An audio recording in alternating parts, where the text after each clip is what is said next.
അടിയന്തര സഹായം എത്തിയില്ലെങ്കിൽ അടുത്ത 48 മണിക്കൂറിനുള്ളിൽ ഗാസയിൽ മരിക്കാൻ പോകുന്നത് 14,000 കുഞ്ഞുങ്ങളാണ്. ഐക്യരാഷ്ട്രസഭയാണ് ഈ ഞെട്ടിക്കുന്ന വെളിപ്പെടുത്തൽ നടത്തിയിരിക്കുന്നത്. കഴിഞ്ഞ ദിവസം സഹായവുമായി 5 ട്രക്കുകൾ ഗാസയിലെത്തിയെന്നും എന്നാൽ ഇത് സമുദ്രത്തിലെ ഒരു തുള്ളി എന്ന പോലെ അപര്യാപ്തമാണെന്നും ഐക്യരാഷ്ട്രസഭ ഹ്യൂമാനിറ്റേറിയൻ തലവൻ ടോം ഫ്ലെച്ചർ പറഞ്ഞു.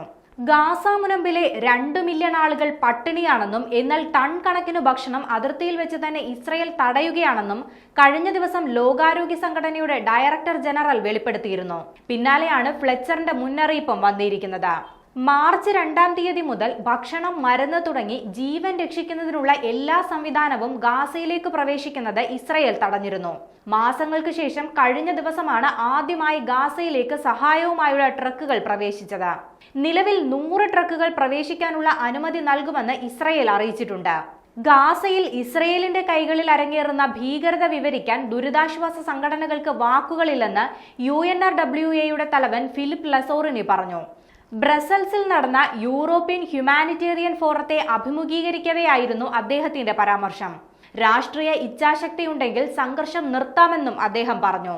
മാർച്ച് ആദ്യം മുതൽ ഇതുവരെ കുറഞ്ഞത് 57 കുഞ്ഞുങ്ങളെങ്കിലും ഗാസയിൽ പോഷകാഹാരക്കുറവ് മൂലം മരിച്ചിട്ടുണ്ടെന്നാണ് റിപ്പോർട്ടുകൾ സൂചിപ്പിക്കുന്നത്.